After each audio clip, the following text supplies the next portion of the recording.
First, the leadership should lead by example. We have a diverse leadership team. Do we have equity inside this team? Do we include all opinions and different thinking? So the leadership team should really show the way and lead by example. That's the first level. The second level is to support and to promote and to develop initiatives, concrete initiatives to improve the DEI inside the company. And the third level, I think, is to measure and to understand what's the development of DEI inside the company, what are the feelings of the people, and to adapt the plan accordingly. To develop specific KPIs, so far we have 4 KPIs. What are the nationalities working in the company? What's the gap between what's the percentage between men and women? What's the salary gap between men and women? And what's the female representation within the management position? So we have developed specific KPIs. I want also to say that diversity, equity, inclusion, it's not only female and men. We all very often speak about men and women, but this is more than this. But the most difficult, and I think the most important, is to measure the feeling of diversity, equity, and inclusion, and how do the people feel. So we need to go behind the figures. Figures is a figure, but what's the feeling inside the company? This is what we really need to focus on.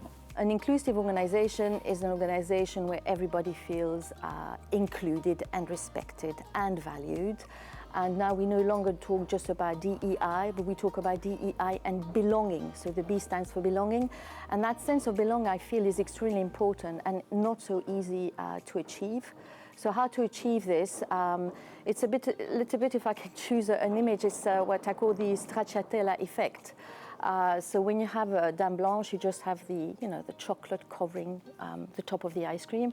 With stracciatella, you have the chocolate chips inside the ice cream. And that does really provide for an interesting effect. So organization, top management has to see how to create that stracciatella effect. But how to create it? Well, you have a certain number of possibilities. Of course, you have training programs where you train people into cultural differences, unconscious biases.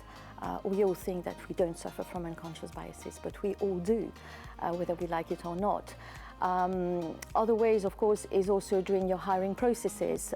Make sure that you don't just hire people who look like you because they come from similar socioeconomic backgrounds or academic backgrounds.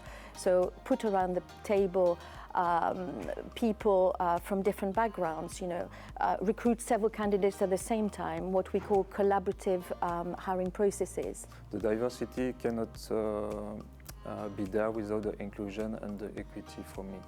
It brings a lot to a company because it's opening our mindset and it's creating a workspace of respect and value.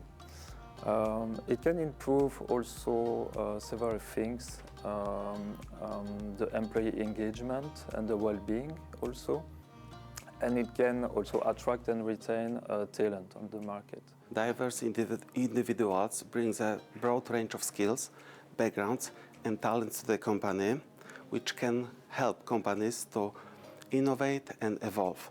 Modern business accessing new perspectives and insights for the better, including the diverse and the backgrounds. Diversity, equity, inclusion means the world that I was born into.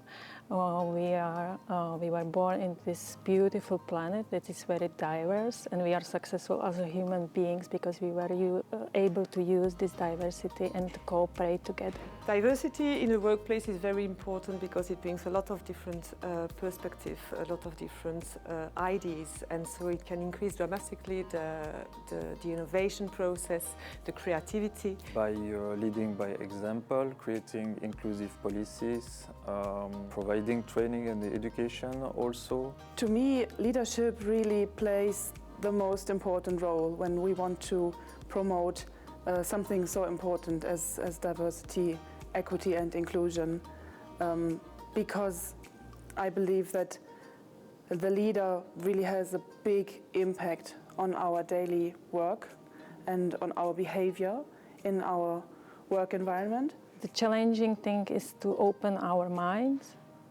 to be able to listen to different ideas, to sometimes be out of our comfort zone. The employee groups have the huge advantage to put a face to the D&I process in this case.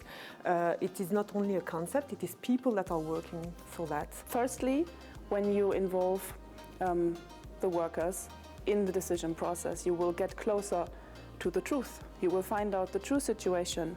You will find out what really matters to most people. The other main benefit to me is that once you have taken some decisions to move forward with the strategy, and these decisions can be, of course, taken by top management as usual.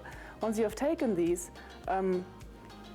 the impact will be bigger, they will last longer, the whole project will become more sustainable because people have been involved in the decision process. It's their decision, they are part of it, so they will keep it alive.